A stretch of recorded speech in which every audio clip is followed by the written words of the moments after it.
ಗುರುವಿನ ಮಹತ್ವವನ್ನು ಅವರು ವರ್ಣಿಸ್ತಾ ಇದ್ದಾರೆ.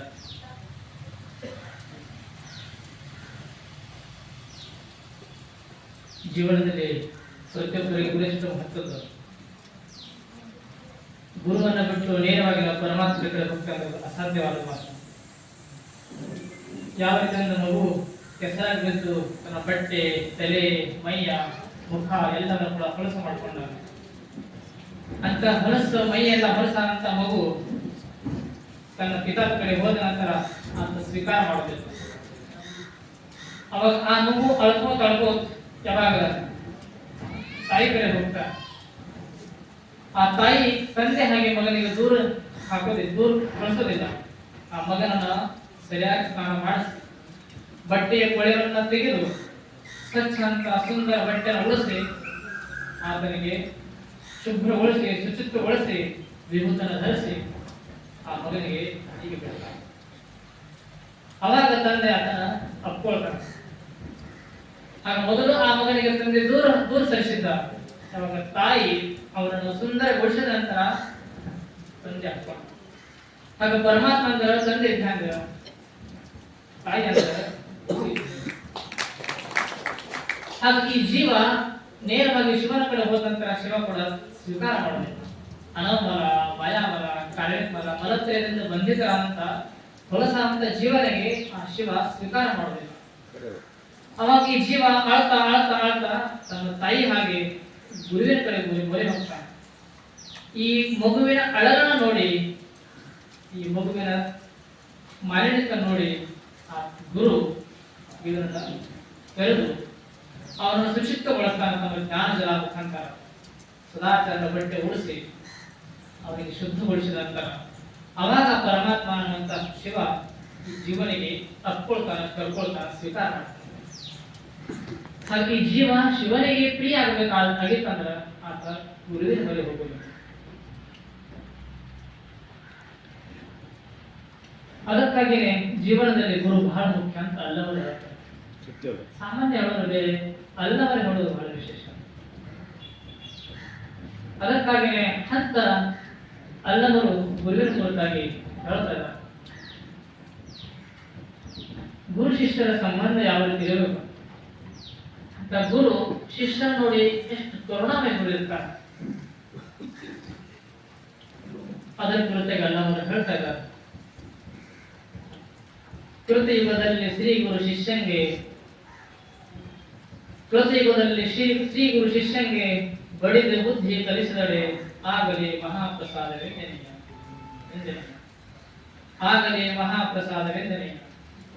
ತ್ರೇತಾಯುಗದಲ್ಲಿ ಶ್ರೀ ಗುರು ಶಿಷ್ಯಂಗೆ ಬೈದು ಬುದ್ಧಿ ಕಲಿಸಿದಳೆ ಆಗಲಿ ಮಹಾಪ್ರಸಾದವೆಂದನೆ.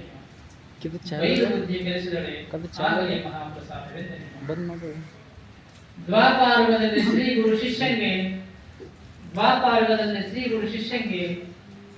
ಝಂಕಿಸಿ ಬುದ್ಧಿ ಕಲಿಸಿದಳೆ ಆಗಲಿ ಮಹಾಪ್ರಸಾದವೆಂದನೆಯ. ಝಂಕಿಸಿ ಬುದ್ಧಿ ಕಲಿಸಿದಳೆ ಆಗಲಿ ಮಹಾಪ್ರಸಾದವೆಂದನೆ. ಕಲಿಯುಗದಲ್ಲಿ ಶ್ರೀ ಗುರು ಶಿಷ್ಯಂಗೆ ವಂದಿಸಿ ಬುದ್ಧಿ ಕಲಿಸಿದಳೆ ಆಗಲಿ ಮಹಾಪ್ರಸಾದವೆಂದನೆಯ. ವಂದಿಸಿ ಬುದ್ಧಿ ಕಲಿಸಿದಳೆ ಆಗಲಿ ಮಹಾಪ್ರಸಾದವೆಂದನೆಯ. ಬುಧೇಶ್ವರ ನಿನ್ನ ಕಾಲನ ಕಟ್ಟಳಕ್ಕೆ ನಾನು ಬೆರಗಾದೆ. ಗುಹೇಶ್ವರ ನಿನ್ನ ಕಾಲದ ಕಟ್ಟಳಕ್ಕೆ ನಾನು ಬೆರಗಾದೆ. ಕೆಲವು ಮಾತುಗಳನ್ನು ಅಲ್ಲವರು ವಚನದಲ್ಲಿ ಹೇಳ್ತಾರೆ. ಅಲ್ಲವರು ಈ ವಚನದಲ್ಲಿ ಯುಗ ಅಂತ ಶಬ್ದ ಬಳಸಿದ್ರು. ಕೃತಯುಗ, ತ್ರೇತಾಯುಗ, ದ್ವಾಪಾರ ಯುಗ, ಕಲಿಯುಗ. 4 ಯುಗ ಅಂತ ಶಬ್ದ ಬಳಸ್ಯಾರ. ಈ ಯುಗ ಶಬ್ದದ ಅರ್ಥ ಎದಕ್ಕೆ ಬಳಸಿದ್ರ ಅಂದ್ರೆ 4 ತರದ ಶಿಷ್ಯರು ಜಗತ್ತಿನಲ್ಲಿ ಇರ್ತಾರೆ. 4 ತರದ ಶಿಷ್ಯರು ಜಗತ್ತಿನಲ್ಲಿ ಇರ್ತಾರೆ. ಒಂದು ಕೃತಯುಗದಲ್ಲಿ ಶ್ರೀ ಗುರು ಶಿಷ್ಯ. ಕೃತಯುಗ ಅಂತಂದ್ರೆ ಕೃತಯುಗದಲ್ಲಿ ಆಗಿನ ಕಾಲದಲ್ಲಿ ಜನ ಹೇಗಿದ್ದರು ಅದನ್ನ ಈ ಶಿಷ್ಯನಿಗೆ ಹೋಲಿಸ್ತಾರೆ. ಕೃತಯುಗದ ಜನ ಅತ್ಯಂತ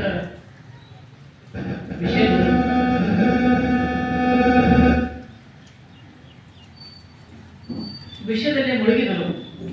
ಅಂತ ಜನ ಆಗಿನ ಕಾಲದಲ್ಲಿ ಇದ್ದರು.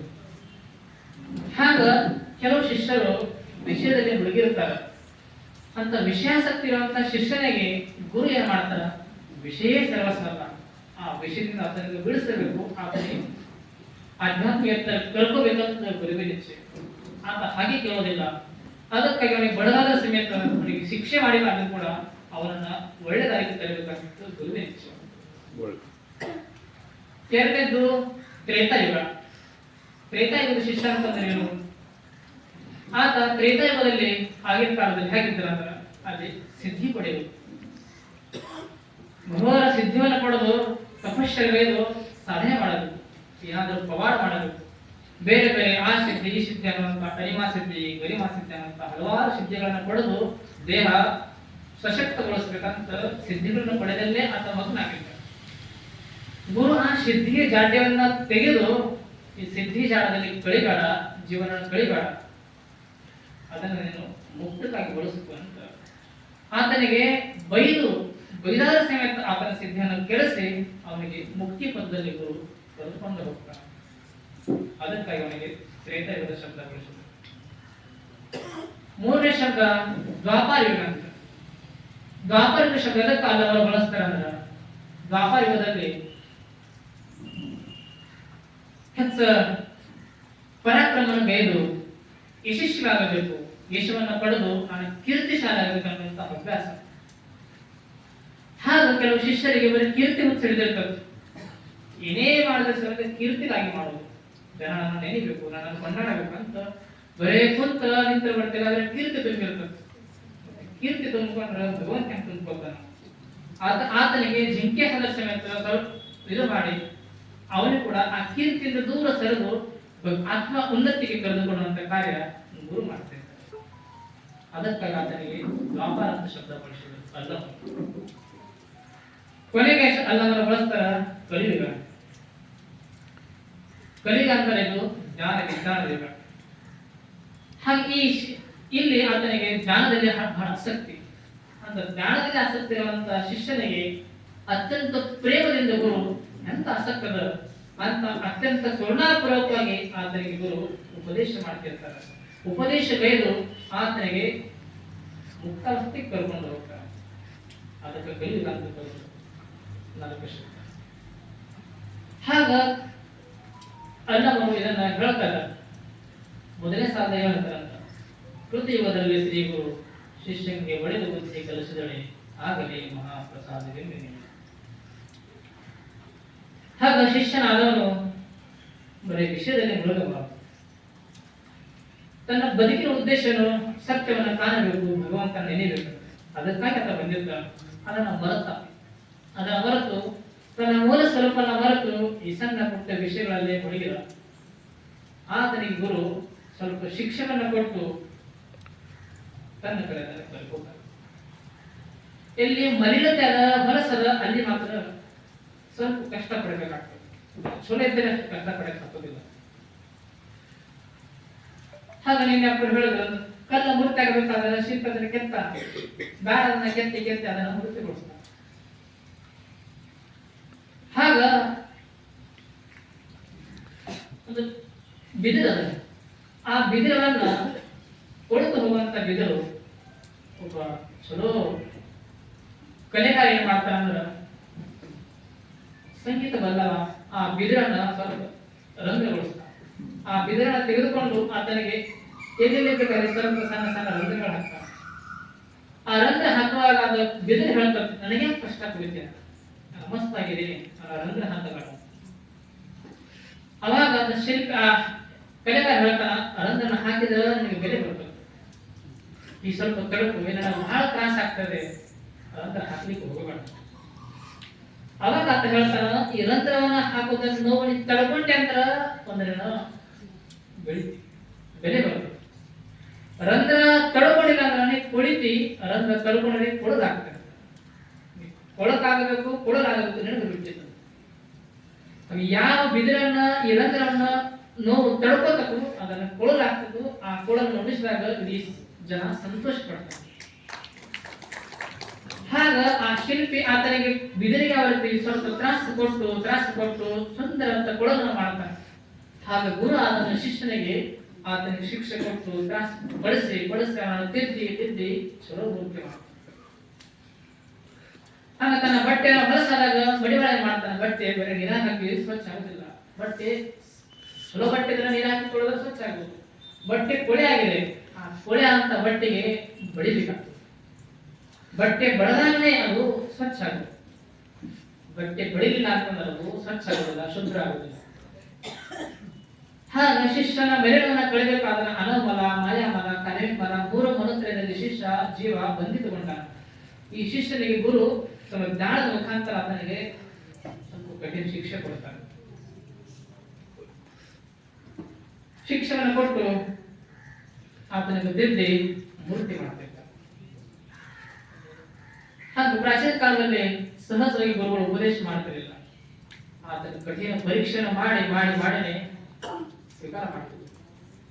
ಹಂಗಪ್ಪರು ಮಡಿಗೆ ಒಬ್ಬ ಶಿಷ್ಯ ತಗೋಬೇಕಾದ್ರೆ ಪಕ್ಕ ಮಾಡಿ ಚೆನ್ನ ಬಸ ಕೊಟ್ಟರು.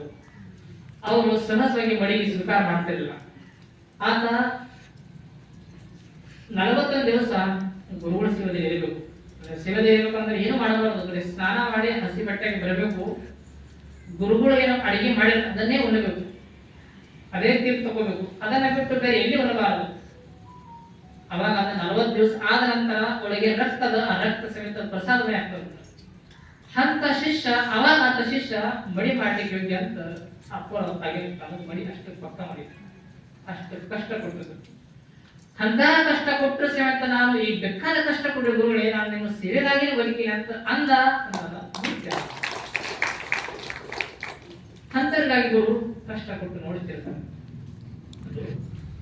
ಪ್ರತಿಯೊಬ್ಬ ಶಿಷ್ಯರು ಅಲ್ಲ 2ನೇ ಸಾಲದಲ್ಲಿ ಹೇಳ್ತಾರ, ತ್ರೇತಾಯುಗದಲ್ಲಿ ಶ್ರೀ ಗುರು ಶಿಷ್ಯನಿಗೆ ಬೈದು ಬುದ್ಧಿ ಕಲಿಸಿದರೆ ಆಗಲೇ ಮಹಾಪ್ರಸಾದವೆಂದನೇ.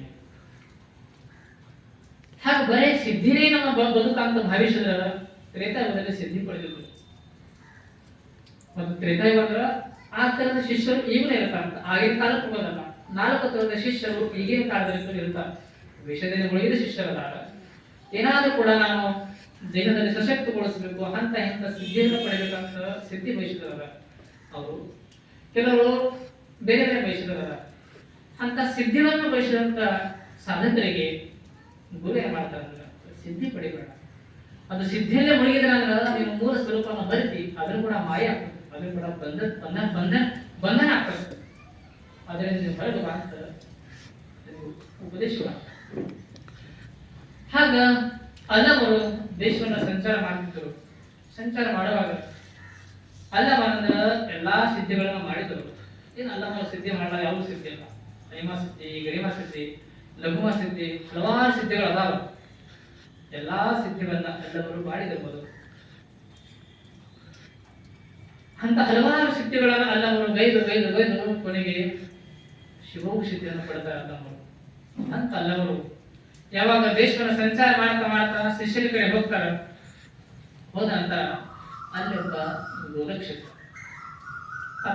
ಎಲ್ಲಾ ತರ ದೇಹ ವಜ್ರಕಾಯ ಮಾಡಿಕೊಂಡಿದ್ದಾರೆ, ಸಿದ್ಧಿಯನ್ನು ಪಡೆದಿದ್ದಾರೆ. ಅಲ್ಲವರು ಅಂತ ಹೇಳಿದ್ರು, ಬರೀ ಸಿದ್ಧಿ ಕೊಡಿಸೋದೇ ಜೀವನ ಅಲ್ಲ, ಇಲ್ಲಿ ಕಾಯ ಬಯಲ ಕಾಯ ಆಗಬೇಕಂತ. ಅಂತ ಓಂ ಶ್ರೀ ಗುರು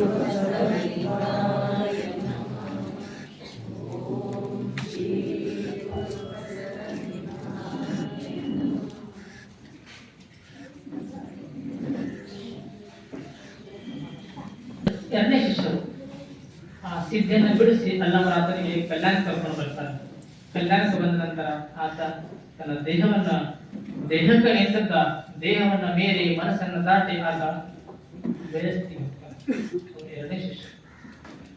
3ನೇ ಶಿಷ್ಯರ ಅಂತಂದ್ರ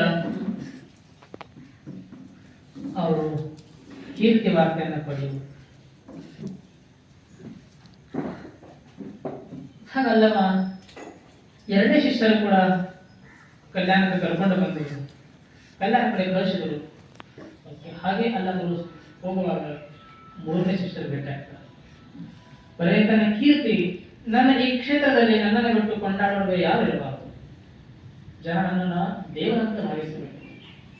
ನಾನು ಸಾಮಾನ್ಯ ಅಲ್ಲ, ನಾನು ಬಹುದೊಡ್ಡ ಯೋಗಿ, ಸಾಕ್ಷಾತ್ ಮಲ್ಲಿಕಾರ್ಜುನನ್ನೇ ಅರ್ಥಕೊಂಡವ, ಎರಡನೇ ಮಲ್ಲಿಕಾರ್ಜುನೇ ನಾನು. ಈ ನನ್ನ ಕ್ಷೇತ್ರದಲ್ಲಿ ಯಾರ್ಯಾರು ಇರ್ತಾರೋ ನನ್ನ ಮಲ್ಲಿಕಾರ್ಜುನ ಅಂತಾನೇ ಭಾವಿಸಬೇಕು. ನನ್ನ ಆಜ್ಞೆ ಎಲ್ಲರೂ ಪಾಲಿಸಬೇಕು. ಈ ಆಜ್ಞೆಯನ್ನು ಪಾಲಿಸದಿದ್ದರೆ ನನ್ನ ಊರವನ್ನು ಬಿಟ್ಟು ಹೋಗಬೇಕಂತ ಹೇಳ್ತಿದ್ರು ಯಾರು? ಸಿದ್ಧಾರ್ಥ. ಯಾವಾಗ ತನ್ನ ಅಕ್ಕಿಯನ್ನ ನನ್ನ ಅನ್ನದಾಸಕ್ಕಾಗಿ ಎಲ್ಲ ಕಳಿಗೆ ಅಕ್ಕಿ ಮಾಡಿ ತರಬೇಕಂತ ಕೊಟ್ಟಾಗ ನಮಗೆ ರಾಯಮ್ಮ ಮತ್ತು ದೇವಮ್ಮ ಅವರ ತಿರಸ್ಕಾರ ಕೊಡ್ತಾರೆ. ನಾವು ಅದನ್ನ ಸ್ವೀಕಾರ ಮಾಡೋದಿಲ್ಲ. ಅವಾಗ ಇಷ್ಟು ಸಿಟ್ಟ ಬಂತು, ನನ್ನ ಮಾತು ನಿಲ್ತೀನಿ, ಹಾಗೆ ನಾನು ಊರನ್ನು ಬಿಟ್ಟು ಹೋಗಬೇಕಂತ. ಹಾಗೆ ಅಷ್ಟು ಕೀರ್ತಿ ತುಂಬಿತ್ತು. ಇದರ ಸಂಭ್ರಮ ಕಡಿಮೆ ಹಂತರ ಸಮೇತ ಎಲ್ಲವನ್ನು ವಿಚಾರ ಮಾಡ್ತಾರೆ, ಸ್ವಲ್ಪ ನಗ್ತಾರೆ. ಎರಡನೇದವರಿಗೆ ಬೈದರು, ಮೊದಲನೇದವರಿಗೆ ಶಿಕ್ಷಿಸಿದರು, ಮೂರನೇದವರಿಗೆ ಬೈಲಿಲ್ಲ, ಜಂಕಿಸಿದರು. ಜಂಕಿಸಿದ್ರೆ ಸ್ವಲ್ಪ ಕಣ್ಣ ಬೆಂಕಿ ಮಾಡಿ ನೋಡ್ತಾರೆ. ಆ ಘಟನೆ ಗೊತ್ತವ. ಹಂತ ಸಿದ್ಧಾಮ ಕೂಡ ಎಲ್ಲವರು ಕಲ್ಯಾಣಕ್ಕೆ ಕರ್ಕೊಂಡು ಬರ್ತಾರೆ. ಮೂರನೇ ಹಾಗೆ ನಾಲ್ಕನೇದು ಕಲಿಯುಗದಲ್ಲಿ ಶ್ರೀಗಳು ಶಿಷ್ಯಂಗೆ ವಂದಿಸಿ ಬುದ್ಧಿಯ ಕಲಿಸ್ತಾರೆ, ಆಗಲಿ ಮಹಾಪ್ರಸಾದ. ಹಾಗ ಕಲಿಯುಗ ಅಂತಂದ್ರೆ ಅತ್ಯಂತ ಜ್ಞಾನ ವಿಜ್ಞಾನದ ಹಾಗ ಇಂಥ ಜನರ ಸಮೇತ ಯಾರಿಗೆ ಬಹಳ ಆಸಕ್ತದ ಹಂತರಿಗಾಗಿ ಸಮೇತ ಗುರು ಅತ್ಯಂತ ಕರುಣಾಮಯಾಗಿ ಉಪದೇಶನ ಮಾಡ್ತಾರೆ. ಅವರು ಉಪದೇಶ ಮಾಡಿ ಯಾವ ರೀತಿ ಹಂತ ಜನ ಕೂಡ ಎದ್ದರು. ಏನು ಕೀರ್ತಿ ವಾರ್ತೆ ಏನು ಗೊತ್ತಿರಲಿಲ್ಲ. ತನ್ನ ಕೆಲಸವನ್ನ ತಾನೇ ಮಾಡ, ಕೆಲಸನ ಬಿಟ್ಟು ಬರೀ ಏನು ಮಾಡ್ತಿರ್ಲಿಲ್ಲ. ಅಷ್ಟು ಮಾತ್ರ ಸ್ವಚ್ಛ. ಯಾವಾಗ ಅಲ್ಲವರು ಹೋದ್ರು, ಹೋದ ನಂತರ ಆತನಿಗೆ ಚಲೋ ಅನ್ನ ಕೊಟ್ಟ, ಸ್ವೀಕಾರ ಮಾಡಂತ ಹೇಳಿದ. ಅಲ್ಲವರು ಆತನಿಗೆ ಪ್ರಶ್ನೆ ಮಾಡೋದು, ಏನ್ ಮಾಡ್ತೇನೆ? ಇನ್ನೆಲ್ಲ ಹೊಲದಲ್ಲಿ ತೋಟ ಮಾಡ್ತೇನೆ. ಮತ್ತೆ ನೀ ಯಾರು? ನಾ ಯಾರನ್ನ? ಒಕ್ಕಲಿಗ, ತೋಟಿಗ. ತೋಟಿಗ ಆದ್ರೆ ನಿನ್ನ ಕೆಲಸ ಅದು, ನೀ ಯಾರು? ನಾ ಯಾರು? ಆ ಕೆಲಸ ಮಾಡ್ತೇನೆ, ತೋಟಿಗ. ತೋಟಿಗ ನಿನ್ನ ವೃತ್ತಿ ಆಯ್ತು, ಹೊರತು ನೀ ಯಾರು ಅಂತ. ಅವಾಗ ಆತ ಹೇಳ, ನಾ ಯಾರು ಅಂತ ನನಗೆ ಗೊತ್ತಿಲ್ಲ, ತೋಟ ಕೆಲಸ ಮಾಡ್ತೀನಿ ಅಷ್ಟೇ ನನಗೆ ಗೊತ್ತು. ತೋಟ ಮಾಡುವಾಗ ನೀ ತೋಟಿಗ, ತೋಟನ ಬಿಟ್ಟಾಗ ನೀ ಯಾರು ಅಂತ. ಅವಾಗ ಅವನ್ನ, ನನಗದು ಏನು ತಿಳಿಯಲ್ಲ, ದಯವಿಟ್ಟು ನನಗೆ ಏನು ಹೇಳ್ಬೇಕಾದ್ರೆ ಹೇಳ್ರಿ, ನಾನು ಕೇಳ್ತೇನೆ ಅಂತ. ಅಷ್ಟು ಮುಗ್ಧತೆ ಇತ್ತು, ಸ್ವಚ್ಛತೆ ಇತ್ತು. ಅವನ ಪರಿಶುದ್ಧ ಭಾವನ ನೋಡಿ ಅಲ್ಲವನಾತನಿಗೆ ಉಪದೇಶ ಮಾಡ್ತಾರೆ. ತೋಟ ಮಾಡು, ಅದು ಬರೀ ಹೊರಗಿನ ತೋಟ ಅಷ್ಟೇ ಮಾಡಬೇಡ, ಹೊರಗಿನ ತೋಟ ಜೊತೆಗೆ ಒಳಗಿನ ತೋಟ ಮಾಡ ಅಂತ. ತರುವ ತೋಟ ಮಾಡಿ ಮನ ಹೋಗುತ್ತದೆ ಮಾಡ ಅಂತ ಆತನ ಉಪದೇಶ ಮಾಡ್ತಾರೆ. ಆತ 4 ಶಿಷ್ಯರು. ಹೀಗೆ 4 ತರದ ಶಿಷ್ಯರು ಜಗತ್ತಿಗೆ ಬಾಳ್ತಾರ, ಬದುಕ್ತಾರ. ಅಂತ ಯಾರೇ ಇದ್ದರೂ ಅವರನ್ನು ಕೂಡ ಎತ್ತರಕ್ಕೆ ಕರ್ಕೊಂಡು ಹೋಗ್ಬೇಕನ್ನಂತ ಭಾವ ಗುರುವಿನಿಗೆ ಇರ್ತದೆ. ಅವ ಎಲ್ಲಿ ಇರಬಹುದು, ಗುರು ಅಂದ್ರೆ ಕರುಣಾಮಯ. ಆ ಶಿಷ್ಯ ಈ 4ರಲ್ಲಿ ಯಾವುದೇ ತರದ ಶಿಷ್ಯರಿರಬಹುದು, ಆತನಿಗೆ ಆಧ್ಯಾತ್ಮ ಮಾರ್ಗ ಕರ್ಕೊಂಡು ಹೋಗ್ಬೇಕು, ಆತನಿಗೆ ಆತ್ಮೋನ್ನತಿ ಕಡೆ ಕರ್ಕೊಂಡು ಹೋಗ್ಬೇಕು ಅನ್ನೋದೇ ಗುರುವಿನ ಇಚ್ಛೆ. ಅದಕ್ಕಾಗಿ ಹಲವಾರು ಮಾರ್ಗಗಳನ್ನು ಗುರು ಅನುಸರಿಸ್ತಾರೆ. ಈ 4 ಮಾರ್ಗ. ಆತ ಬೈದಾದ ಕೂಡ ತಿದ್ದಬಹುದು, ಬಡಿದಾದ ಕೂಡ ತಿದ್ದಬಹುದು, ಜಂಕಿಸಾದ ಕೂಡ ತಿದ್ದಬಹುದು, ಅತ್ಯಂತ ಪ್ರೀತಿಪೂರ್ವಕವಾಗಿ ಕೂಡ ತಿದ್ದಬಹುದು ಅನ್ನೋದನ್ನ 4 ವಿಧಾನವನ್ನ 4 ತರದ ಶಿಷ್ಯರ 4 ಪ್ರಕಾರದ ಶಿಷ್ಯರಿಗೆ ಅಲ್ಲವರು 4 ವಿಧದ ಉತ್ಮವನ್ನು ಕೊಟ್ಟು ಹೇಳ್ತಾರೆ. ಹಾಗ ಗುಹೇಶ್ವರ ನಿಮ್ಮ ಕಾಲದ ಕಟ್ಟಳಕ್ಕೆ ಆನು ಬೆರೆತಾನೆ. ಭಗವಂತ ಏನೇನ ಕಾಲಗಳದಾವ, ಇಂಥ ಯಾವ ತರದ ಕೂಡ ಶಿಷ್ಯರಿದ್ದರೆ ಸಮೇತ ಅಂತ ಶಿಷ್ಯರನ್ನ ಉದ್ಧಾರ ಮಾಡೇಬೇಕು, ಮಾಡೇ ಮಾಡ್ತೀನಿ ಅನ್ನೋಂತ ಏನು ಗುರುವಿನ ಕಲ ಅಲ್ಲ. ಬೇಕಾದ ಶಿಷ್ಯರಾಗ ಆ ಶಿಷ್ಯನಿಗೆ ಯಾವ ರೀತಿ ಪರಿವರ್ತನೆ ಮಾಡಬೇಕು ಅಂತ ಯಾವ ಗುರುವಿನ ಗೊತ್ತದ. ಆ ಶಿಷ್ಯನನ್ನು ಬದಲು ಮಾಡುವಂತ ಗುರುವಿನ ಕಲಿಯನ್ನು ನೋಡಿ, ಆ ಗುರುವಿನ ಕರುಣೆಯನ್ನು ನೋಡಿ ನನಗೆ ಬಹಳ ಆಶ್ಚರ್ಯ ಆಗ್ತದೆ ಅಂತ ಅವರು ಕೊಂಡಾಡ್ತಾರೆ. ಇನ್ನು ಕಾಲದ ಕಟ್ಟಡ ಶಿಷ್ಯ ಬೇಕಾದಿರಲಾಕ ಅವನ್ನ ತಿಂತೀನಿ, ಅವನ ಎತ್ತರಕ್ಕೆ ಒಯ್ತೀನಿ ಅಂತ ಗುರುವಿನ ಛಲ ಅದ. ಅದನ್ನ ನಾನು ಕೊಂಡಾಡ್ತೀನಿ, ಬೆಳಗಾಗ್ತೀನಿ, ಆಶ್ಚರ್ಯ ಪಡ್ತೀನಿ ಅಂತ ಅಲ್ಲ ಹೇಳ್ತಾರೆ. ಇದು ಒಂದು ಅರ್ಥ. ಎರಡನೇ ಅರ್ಥ ಈಗ ಕೂಡ ಅಲ್ಲ ಹೇಳ್ತಾರೆ. ಏನು? ಈಗ 4 ಪ್ರಕಾರದ ಶಿಷ್ಯರಿಗೆ 4 ತರದ ಉಪದೇಶ ನಾವು ಅಲ್ಲವನ್ನು ಕೊಟ್ಟರೆ ಇದು ಒಂದು ಅರ್ಥ. ಎರಡನೇ ಅರ್ಥ ಏನ್ ಹೇಳ್ತಾರೆ ಅಂದ್ರೆ, ಒಬ್ಬನೇ ಶಿಷ್ಯನಾನ, ಆ ಒಬ್ಬನೇ ಶಿಷ್ಯ ಕೂಡ 4 ತರದ ಅಲ್ಲವರು ಉಪದೇಶ ಮಾಡ್ತಿರ್ತಾರೆ. ಮೊದಲನೇದು ಜ್ಞಾನೋಪದೇಶ ಆಯಿತು, ಈಗ ಎರಡನೇದು ಕ್ರಿಯಾ ಉಪದೇಶ. ಹೇಗಂತಂದ್ರೆ ಗುರು ಒಬ್ಬ ಶಿಷ್ಯ ಇರ್ತಾನ, ಆ ಶಿಷ್ಯನಿಗೆ ಎಲ್ಲವನ್ನ ತಿದ್ದಿ ಜ್ಞಾನದಿಂದ ಎಲ್ಲ ತಿದ್ದಿ ಚಲೋಗೊಳಿಸಿ ಆತನಿಗೆ ಉಪದೇಶನ ಮಾಡ್ತಾರೆ. ಆತ ಮುಕ್ತನಾಗಿ ಯೋಗ್ಯ ಅದಾನ. ಅವನಿಗೆ ಸ್ವಲ್ಪ ಸಾಧನೆಯನ್ನು ಗುರುಗಳು ಹೇಳಿಕೊಡ್ತಾರೆ. ಅದಕ್ಕಾಗಿ ಸ್ವಲ್ಪ ಕ್ರಿಯಾಯೋಗವನ್ನು ಕೂಡ ಗುರುಗಳು ಅವನಿಗೆ ಅನುಸರಿಸಿ ಹೇಳ್ತಾರೆ. ಮೊದಲನೇದಾಗಿ ಶ್ರೀ ಗುರು ಶಿಷ್ಯಂಗೆ ಬಡಿದಿಯ ಬುದ್ಧಿಯ ಕಲಿಸಿದರೆ. ಬಡಿದಂದ್ರೆ ಏನು? ತನ್ನ ಹಸ್ತವನ್ನ ಶಿಷ್ಯನ ಮಸ್ತಕದ ಮೇಲೆ ಇಟ್ಟು ಅಂದ್ರೆ ಬಡದು, ತನ್ನ ಹಸ್ತವನ್ನ ಶಿಷ್ಯನ ಮಸ್ತಕದ ಮೇಲೆ ಇಟ್ಟು ಅಂದ್ರೆ ಬಡದು ಅದಕ್ಕೆ ಉಪದೇಶ ಮಾಡ್ತಾರೆ, ಅನುಗ್ರಹಿಸ್ತಾರೆ. ಎರಡನೇದು ಶ್ರೀ ಗುರು ಶಿಷ್ಯಂಗೆ ಬೈದು ಬುದ್ಧಿಯ ಕಲಿಸಿದಳೆ ಆಗಲಿ ಮಹಾಪ್ರಸಾದವಿದೆ. ಗುರು ಶಿಷ್ಯನ ತಲೆ ಮೇಲೆ ಹಸ್ತವಿಟ್ಟಾಗ ಸಮೇತ ತನ್ನ ಮಸ್ತಕದ ಮೇಲೆ ಹಸ್ತ ಇಟ್ಟಾಗ ಆಗಲಿ ಗುರುಗಳೇ ನೀವು ಮಹಾಪ್ರಸಾದ ಅಂತ ಭಾವಿಸ್ತೀರಂತ ಶಿಷ್ಯ ಅಂತ ಅಂದ. ಎರಡನೇದಂದ್ರ ಶ್ರೀ ಗುರು ಶಿಷ್ಯಂಗೆ ಬೈದು ಬುದ್ಧಿ ಕಲಿಸಿದಳೆ ಆಗಲಿ ಮಹಾಪ್ರಸಾದ. ಬೈದು ಅಂದ್ರೆ ಏನು? ತನ್ನ ಕರ್ಣದಲ್ಲಿ, ಶಿಷ್ಯನ ಕರ್ಣದಲ್ಲಿ ಮಾಯವನ್ನ ಹೋಗಲಾಡಿಸಂತ ಮಾಯಾತಾರಕ ಮಂತ್ರವನ್ನ ಶಿಷ್ಯನ ಕರ್ಣದಲ್ಲಿ ಮಂತ್ರೋಪದೇಶಗೈತಾರ. ಇದು ಬೈದು ಬುದ್ಧಿ ಕಲಿಸಿದರೆ. ಅವಾಗ ಕೂಡ ಶಿಷ್ಯ ಆಗಲಿ ಮಹಾಪ್ರಸಾದ, ನಿಮ್ಮ ಪ್ರಸಾದ ಅಂತಾನೇ ಭಾವಿಸ್ತೇನೆ, ಬರೀ ಪ್ರಸಾದ ಮಹಾಪ್ರಸಾದ ಅಂತ ಭಾವಿಸ್ತೇನೆ ಅಂತ. ಎರಡನೇದು. ಮೂರನೇದಂದ್ರೇನು? ಶ್ರೀ ಗುರು ಶಿಷ್ಯಂಗೆ ಝಂಕಿಸಿ ಬುದ್ಧಿ ಕಲಿಸಿದರೆ ಆಗಲಿ ಮಹಾಪ್ರಸಾದವೆಂದರೆ. ಝಂಕಿಸಿ ಅಂದ್ರೇನು? ಕಣ್ಣು ಕೆಂಪು ಮಾಡಿಬಿಡೋದು ಅಂತ ಶಬ್ದಶಾಲ. ಹಾಗ ತನ್ನ ಶಿಷ್ಯನ ದೃಷ್ಟಿಯಲ್ಲಿ ಗುರು ದೃಷ್ಟಿಯನ್ನು ಇಟ್ಟು ಆತನಿಗೆ ಅಂತರಂಗದ ಕಾಲುಷ್ಯನ್ನ ಕಳೆದು ಆತನಿಗೆ ಮುಕ್ತನಗೊಳಿಸ್ತಿರ್ತಾರೆ. ಆವಾಗ ಕೂಡ ಶಿಷ್ಯ ಆ ಗುರುವಿನ ದೃಷ್ಟಿಯನ್ನು ತನ್ನ ದೃಷ್ಟಿ ಮೇಲೆ ಒಳಗೆ ಬಿದ್ದಾಗ ಅದು ಪ್ರಸಾದ ಅಂತ ಭಾವಿಸ್ತಿರ್ತಾನೆ. ಆಗಲಿ ಮಹಾಪ್ರಸಾದವೆಂದೆನೆಯ. ಇದು ಝಂಕಿಸಿ ಬುದ್ಧಿಯ ಕೆಲಸಗಳು. ನಾಲ್ಕನೇದು ಶ್ರೀ ಗುರು ಶಿಷ್ಯಂಗೆ ವಂದಿಸಿ ಬುದ್ಧಿ ಕಲಿಸ್ತಾಳೆ ಆಗಲಿ ಮಹಾಪ್ರಸಾದವೆಂದೆನೆಯ. ಅದಾಗ ಗುರು ಏನ್ ಮಾಡ್ತಾನೆ? ತನ್ನ ಶಿಷ್ಯನ ಕರಸ್ಥಳದಲ್ಲಿ ಗುರು ಇಷ್ಟಲಿಂಗವನ್ನು ಇಟ್ಟು ಅವನ ಮನಸ್ಥಳದಲ್ಲಿ ಪ್ರಾಣವನ್ನ ಅನುಸಂಧಾನಗೊಳಿಸಿ ಭಾವಸ್ಥಳದಲ್ಲಿ ಆತ ತೃಪ್ತಲಿಂಗ ಭಾವಲಿಂಗವನ್ನು ಅಳವಡಿಸಿ ಆತನಿಗೆ ಮುಕ್ತಿಯ ಪಥವನ್ನು ತೋರಿಸಿಕೊಡ್ತಾನೆ. ಅವಾಗ ಗುರು ಆಗಲಿ ಮಹಾಪ್ರಸಾದವೆಂದನೆಯ ಅಂತ ಶಿಷ್ಯ ಹೇಳ್ತಾರೆ. ಹಾಗೆ ಒಬ್ಬನೇ ಗುರು 4 ತರದ ಶಿಷ್ಯರಿಗೆ ಉಪದೇಶ ಮಾಡ್ತಾರೆ. ಒಬ್ಬನೇ ಗುರು ಒಂದೇ ಶಿಷ್ಯನಿಗೆ 4 ತರದ ಉಪದೇಶ ಮಾಡ್ತಿರ್ತಾರೆ. ಒಟ್ಟಾರೆ ಹೇಳೋ ಉದ್ದೇಶ ಅಂದ್ರೆ ಶಿಷ್ಯ ಹೇಗಿದ್ದರೂ ಸಮೇತ ಆತನ ಜ್ಞಾನಾತ್ಮಕ ಮತ್ತು ಕ್ರಿಯಾತ್ಮಕ ಎರಡನ್ನೂ ಉಪದೇಶ ಮಾಡಿ ಆತನಿಗೆ ಮುಕ್ತಾವಸ್ಥೆಗೆ ಹೋಗುವಂತ ಕಾರ್ಯ ಗುರು ಮಾಡ್ತಿರ್ತಾರೆ. ಅಂತ ಏನು ಗುರುವಿನಲ್ಲಿ ಏನು ಮುಕ್ತನಗೊಳಿಸುವಂತ ಏನು ಕರುಣೆ ಅದ, ಆ ಕರುಣೆ ನೋಡಿ ಅಲ್ಲವರು ಬೆರಗಾಗ್ತಾರೆ. ಎಂತ ಕರುಣದ ಗುರು! ಶಿಷ್ಯ ಯಾವುದೇ ತರದಿರಬಹುದು, ಯಾವುದೇ ಮೂಲೆಯಾಗಿರಬಹುದು, ಎಲ್ಲೇ ಇರಬಹುದು, ಆತನಿಗೆ ಮುಕ್ತಗೊಳಿಸಬೇಕು, ಶುಚಿತ್ವಗೊಳಿಸಬೇಕು ಅನ್ನಂತ ಭಾವ ಏನದ, ಆ ಭಾವ ನೋಡಿ ಅಲ್ಲವರು ಬೆರಗಾಗ್ತಾರೆ. ನಿನ್ನ ಕಾಲದ ಕಟ್ಟಡಕ್ಕೆ ನಾನು ಬೆರಗಾದೆ ಈಶ್ವರ.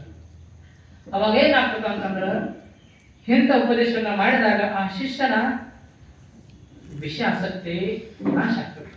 ಮೊದಲನೇದು ಗೊತ್ತೇವೆ. ಎರಡನೇದು ತ್ರೇತಾಯುಗದಲ್ಲಿ ಇರುವಂತಹ ಆ ಶಿಷ್ಯನ ಸಿದ್ಧಿ ಜಾಡ್ಯತೆ ಹಾಗೂ ಅಸಿದ್ಧಿ ಜಾಡ್ಯತೆ ಕೊನೆಗೊಳ್ಳುತ್ತೆ. ಮೂರನೇದು ದ್ವಾಪರಯುಗದ ಶಿಷ್ಯನದ ಈ ಕೀರ್ತಿ ಪಡಿಬೇಕಂತ ಕೀರ್ತಿಯ ಶನಿ ಇತ್ತು, ಆ ಕೀರ್ತಿಯ ಶನಿ ಕೂಡ ಮುಕ್ತಗೊಳ್ಳುತ್ತೆ. ಅವಾಗ 4ನೇ ಏನಿತ್ತು? ಆ ಶಿಷ್ಯನಿಗೆ ತನ್ನ ಕೆಟ್ಟಾನಿದ್ದ. ಅವಾಗ ಅಂತ ಶಿಷ್ಯನಿಗೆ ಸಮೇತ ಗುರು ಉಪದೇಶವನ್ನು ಬೇರು ಆತನಿಗೆ ಮುಕ್ತನಗೊಳಿಸ್ತಾರೆ. ಆಗ 4ನೇದವನಿಗೆ ಆ 4ನೇ ಶಿಷ್ಯನಿಗೆ ಆ ಅಂಗಗುಣವನ್ನು ಕಳೆದು ಆತನಿಗೆ ಅಂಗದಲ್ಲಿ ಲಿಂಗವನ್ನು ಸಾಮರಸ್ಯನ ಬೆಳೆದು ಆತನಿಗೆ ಮುಕ್ತ ಸ್ಥಿತಿಯನ್ನು ಗೊಳಿಸ್ತಾರೆ.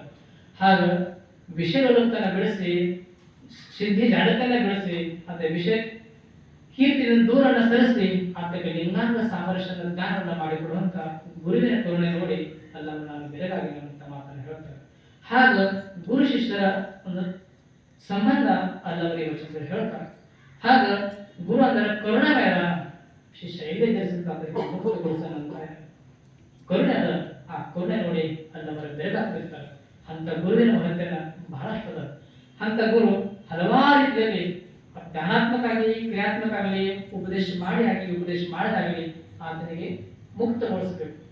ತಾಯಿಗೆ ಮಗು ಎಲ್ಲಿದ್ದರೂ ಸಮೇತ ಮಗು ದಡ್ಡನಿರಲಿ ಜಾನ ಇರಲಿ, ಮಗು ಗುರುಡೆ ಇರಲಿ ಕಿವುಡೆ ಇರಲಿ ಏನೇ ಇರಲಿ, ಮಗ ಕಪ್ಪನೇ ಇರಲಿ ಕೆಂಪನಿರಲಿ, ಮಗ ಇರಲಿ, ಆ ಮಗನಿಗೆ ಚಲೋ ಆಗಬೇಕು. ಮಗನಿಗೆ ಚಲೋ ಉಳಿಸ್ಬೇಕು, ಮಗನಿಗೆ ಬೆಳೆಸ್ಬೇಕು, ಮಗ ಜನ ಕೊಂಡಾಡಬೇಕು ನನ್ನ ಮಗನಿಗೆ ಅನ್ನೋ ತಾಯಿಯನ್ನು ಕಳ್ಕೊಳ್ಳೋದು. ಆಗ ಶಿಷ್ಯ ಎಲ್ಲೇ ತಿಳಿಸ್ಬೇಕು, ಆ ಶಿಷ್ಯ ಮುಕ್ತನಾಗಿ ಬದುಕಬೇಕು, ಬಂಧಿತನಾಗಿ ಬದುಕಬಾರದು, ದುಃಖದಿಂದ ನಡಬಾರದು, ಆತ ಆನಂದದ ಬದುಕು ಸಾಗಿಸಬೇಕು ಅನ್ನೋದೇ ಗುರುವಿನ ಇಚ್ಛೆ. ಅಂತ ಗುರುವಿನ ಇಚ್ಛೆ ನೋಡಿ ಎಲ್ಲರೂ ಬೆಳಗಾಗ್ತಾರೆ ಅಂತ ಮಾತನ್ನು ಹೇಳುತ್ತಾ ಎಲ್ಲರೂ ಆಗಿ ಪ್ರೇರಣೆ ಕೊಟ್ಟಂತ ಪರಪೂಜ್ಯ ವಂದಿಸ್ತಾರೆ.